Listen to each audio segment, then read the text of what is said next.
everyone, I'm Rebecca and welcome back to my sewing room. This week we are back to Jane Seymour. So if you have not seen the first video on this project, that came out just a few weeks ago, but basically I am making Jane Seymour from 6 but Tudor. So we are using the Tudor style lines, Tudor silhouettes, etc., Tudor patterning, but using the materials and kind of the color and fabric inspiration from 6 the musical. And if you're not familiar with 6, I have actually done an entire Jane cosplay, this one right here. And so now I am kind of changing that design, taking that and using that as inspiration for the Tudor version of Jane. And we're also combining that with like Jane Seymour's silhouette that she had in her portraits. So if you saw the first video on this, you will know at the end of that video, I tried on a bodice mock-up from the Simplicity Tudor pattern and it was a giant failure. So this week we are going to be working with a different pattern, and this pattern comes to me on behalf of my follower Rob. Thank you so much for sending this to me. This is period patterns number 51. I have never used a period patterns pattern before. I've never seen these. To be honest, they look a little bit confusing because of the way that they lay things out on the pattern pieces. And frankly, I am also confused really on if I need view 3 or view 5. Luckily, they share a lot of pattern similarities, including the pattern pieces, but they have different cut lines. For example, for view 5, I would cut here, and for view 3, I would cut here. So I'm not really sure what we're going to try, but basically one of these, it's a little bit longer on this one, and then it'll be a little bit shorter on the back, and then vice versa. I think I like the one that is more like here. This seems more like what Jane Seymour's bodice actually is, so I think I am going to do view 5 for this. However, I have to transfer this entire thing up to a size 26, and this only goes to size 20. So I am going to size this up, cut this out in a 26, probably view 5, and let's see what the bodice mock-up looks like. I've cut out my mock-up, but I have to admit I have extreme doubts about this working. The sizing on these patterns is very strange. Like, there's a lot of places where it'll be like size 18 and 20, size 14 and 16 are that line. And I mean a lot of places. And then it sizes up, like increases from the bottom as opposed to from the top, which is what I'm used to. And then like this area over here, this strap was so narrow by the time I cut it out, because as it gets a bigger size, it actually cuts in more over here. And so this was so narrow that I actually traced out both straps just in case. I also decided to add on this little extension piece over here just in case. Really, I should be just using that as my cut edge.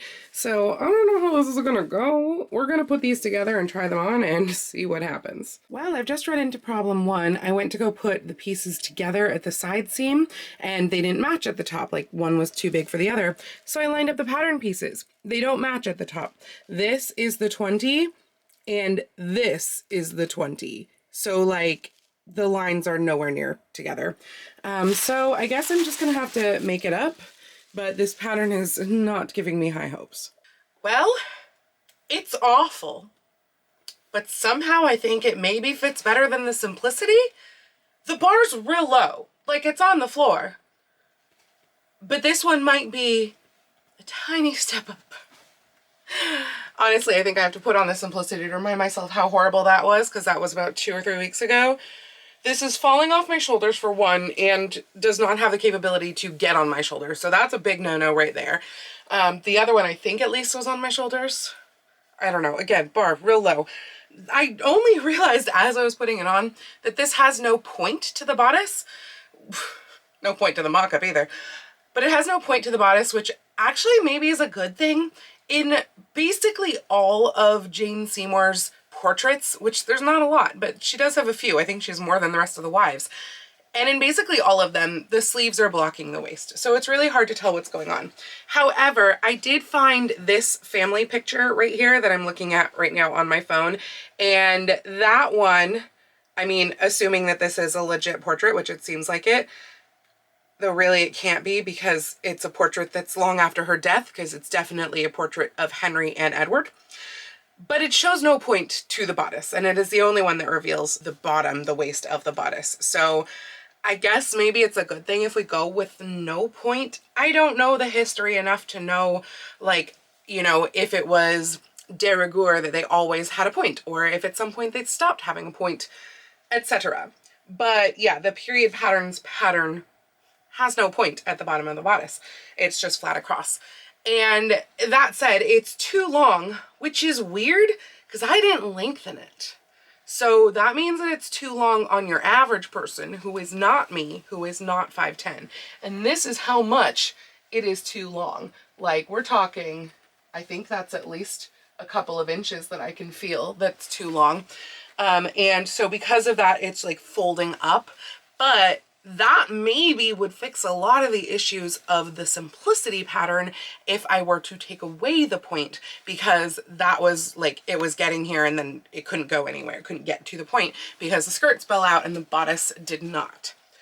So I'm kind of thinking, let's put this one to the side, pull back the simplicity pattern from the first part of this project, try that on, but cut off the point and see what sort of a difference that makes. Okay, we are back in the simplicity mock-up. I've just kind of folded up the points to make a really, really shallow point, because that seems like it is something that was also done. It's just a really little shallow dip in the front of the waist. And I feel like that creates a nice line, but then doesn't have the fit issues. So I'm probably gonna go with that shape, I think, if I use this mock-up. Obviously the back is still a humongous issue. We've got to take an entire person out of this back because it is just enormous. So I am going to figure out how much somehow to take out of the back and sew that seam just to like get rid of it. Because I think at that point, once I get rid of the excess in the back and fix this point, I mean, we've got a little bit of extra here, and honestly, I think it's a little bit too high, which I don't love going that much lower, but they would have other things that would often fill in anyway. And then I've got to do something with the angle of the straps, but I can't tell exactly what needs to happen until I narrow the back. So I'm going to fix those items and then try this back on again. Okay, I think we're actually getting someplace. Yes, I did not cut these little flaps off yet because I forgot to mark them before I took it off, but I had marked the back. So I have sewn out this whole big fin all the way up the back, and that seems to be significantly helping this. I tightened up the straps a little bit. These are just pinned, but you can see how much excess I have in these straps. I don't remember if I added extra to this or not for the straps. I don't think I did, but maybe I did. And then now I'm actually getting a more consistent 1/2 inch seam allowance all the way down the front too, which is really great by taking out that huge wedge in the back. So right here, I do now have marked the cut line. It is folded on the, like what would be the stitch line, the hemline, but obviously we need to add the seam allowance to that. So I've marked it a little bit longer than that, which now looks higher because I folded it up. So I need to cut that part off and cut out all the excess there and the extra here. But I think this is actually going to work. I feel like my bust almost seems low for this era, but I mean, we're building this over an Elizabethan corset. It's from the Elizabethan corset generator, and I made this corset literally in 2010. So this is very old, but it's what we're going with because it's what I have. So even though it's not actually historically accurate because they would have been wearing this over a structured kirtle, the pattern doesn't call for that. I believe, if I remember correctly, that there is like an accompanying undergarments pattern that I think includes an Elizabethan corset, not a kirtle. I could be completely wrong on this because this pattern is over 15 years old. But yeah, I think we're actually onto something here. So I think this is gonna work. What's gonna have to happen over the top of this is that this is like a hidden closure basically. So this is the underlayer. I mean, this isn't, but this is representing the underlayer, which opens in the center front. And to be honest, I'm not sure. I think that lace is closed. I need to double check on that, but I think it's meant to lace close. I might do something else just to make it easier. And then there is an additional like flap piece that comes over from like one side to the other and is meant to pin in place over here, because in one of the portraits you can see the little stud heads of the pins on Jane Seymour, and that covers it and gives a really, really smooth front. So yeah, I think that this is gonna work. I'm not positive it's too high, but I'm gonna leave it, because what would happen a lot on these bodices is the bodice would kind of stop here, and then there would be like an additional piece that kind of curved over the bust a little bit. And sometimes, of course, they'd have an entire piece that filled in the neckline. But at the very least, I think they pretty much always had that little piece that kind of curved over the top. So I will definitely, I mean, I'll wind up adding that, but I don't think I need to take this any lower. So I just need to kind of cut off the excess, and I think we're actually good to go on the simplicity pattern after all of that difficulty. So I am working on the flat lining and assembly of the bodice right now. This right here is the back and the two side back pieces already put together. The outer fabric is flat lined with just black cotton twill from my stash. I used up like every last little bit of it. And then for the front pieces, I have the inner pieces cut out with cotton twill on the inside and then polyester taffeta, but the back side of it on the outside, because I didn't want it to look so shiny. And so I actually used the like matte underside of it as the exterior. And then for the exterior, my plan is, instead of to flatline, is to actually bag line these pieces. This is obviously the sparkly, and then again, some of the polyester taffeta.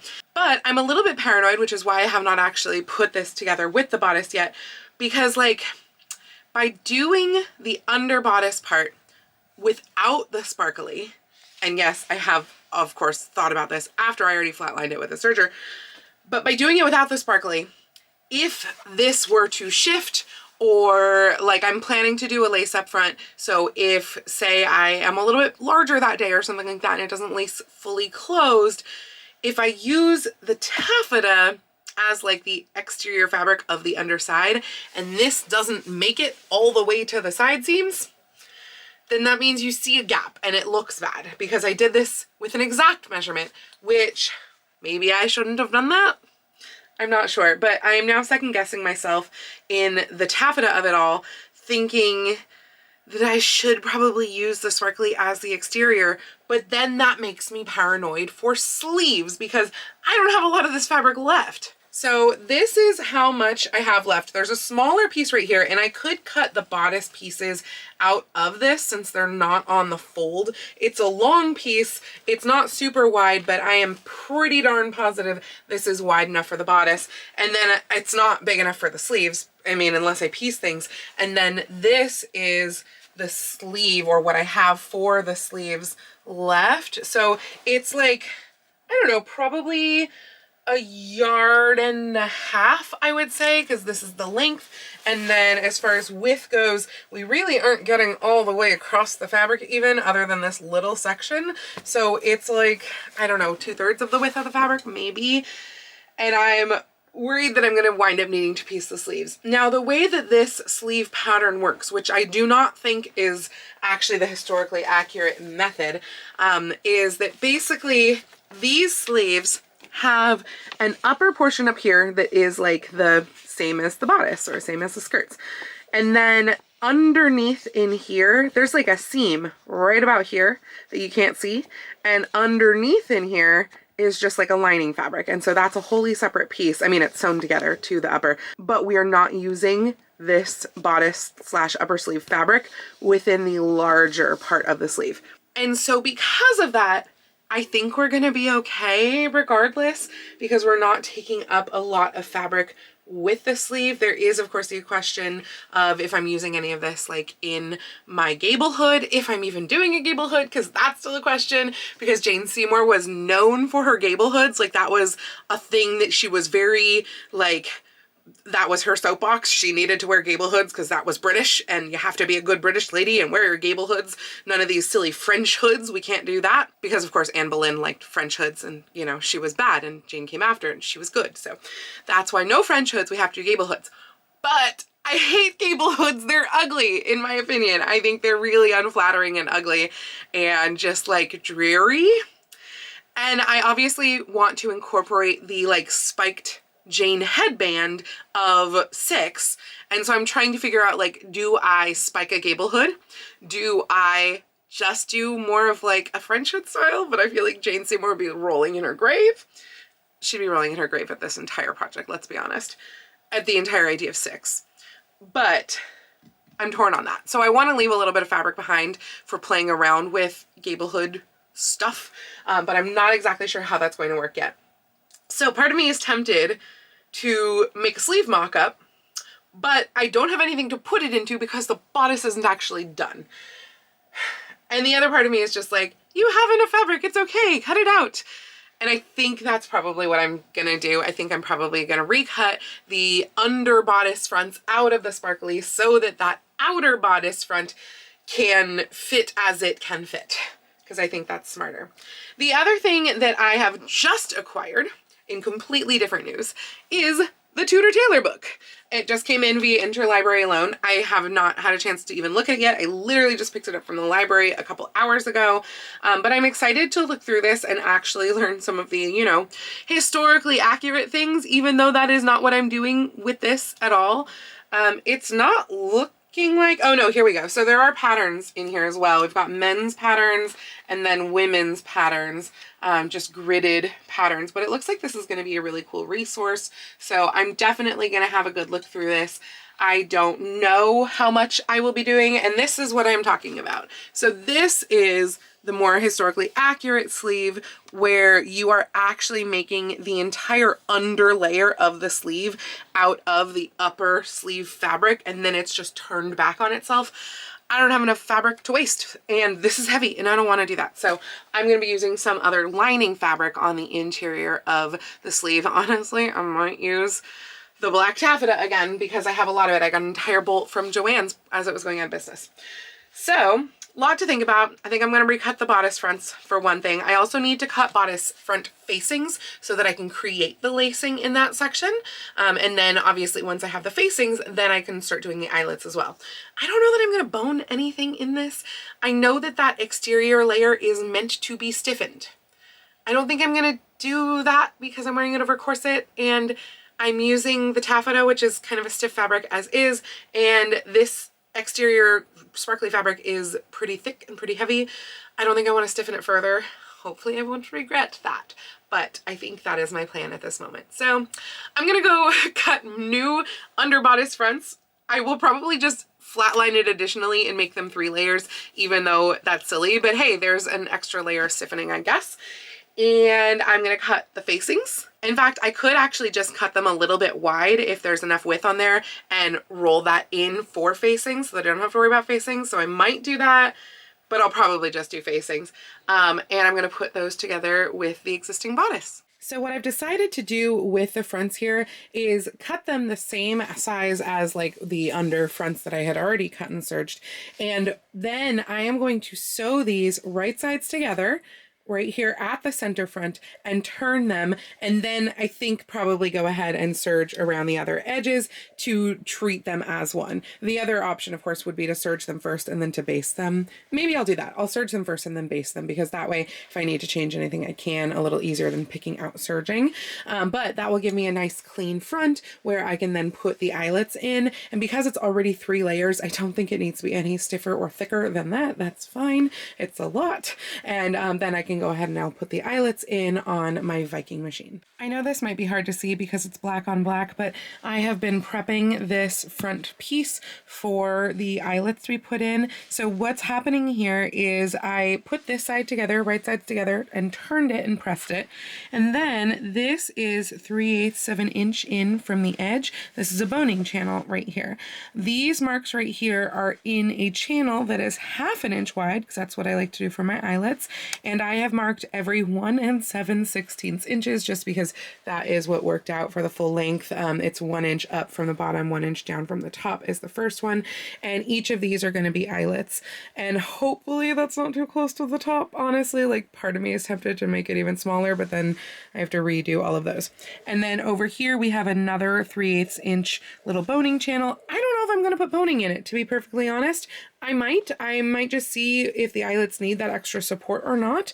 But we've got boning channel, potential other boning channel that I've already sewn in, marked spaces for eyelets. So these I'm going to open up with my awl, and I'm going to use the eyelet plate on my Viking to make little eyelets in there. I've done a little short tutorial about that, so I will link that in the description. That said, I am actually out of time for this week's work. In fact, this video, despite as short as it is, this video is actually 2 weeks work because everything has just been so crazy going on right now. So yeah, that's going to be it for this project for now. And actually, you're not going to be seeing another video on this project for a little bit of a while. I'm going to be doing my typical kind of like year wrap up and also year looking forward type videos coming up. And then I'm also going to have some content looking forward towards January about like Anime Los Angeles and stuff like that, because I'm going to be experiencing some new stuff going on there, entering a masquerade competition for my first time ever, and I want to share all of that with you. So this project will come back in like probably about a month or so, maybe even a little bit longer, to be honest, but I will be very excited to dive back into that after my vacation down to California. So yeah, that's going to be it for this video. If you like this video, please go ahead and click the thumbs up icon, and if you'd like to see more videos like this from me, please go ahead and click subscribe and the little bell icon to be notified every time I post a new video. I do post videos here on YouTube at least once a week, usually with sewing vlogs like this out on Tuesdays, and sometimes with additional costuming or sewing related content out on Saturdays, but I post every day over on my Instagram, so please go follow me on Instagram. That's at Lady Rebecca Fashions. And if you'd like to help support all of the work that I do on this channel, I do have a link to my Patreon and my Ko-fi down in the description below, or you can send me a super thanks or join my YouTube channel memberships right here on YouTube below the video. I'd also like to give a special shout out to my Edwardian level patrons, Jean and Kim. Thank you all so much for joining me today. I hope you all have a wonderful week and a very happy holidays. Merry Christmas if you celebrate, and I will see you very soon in my next video. Happy sewing!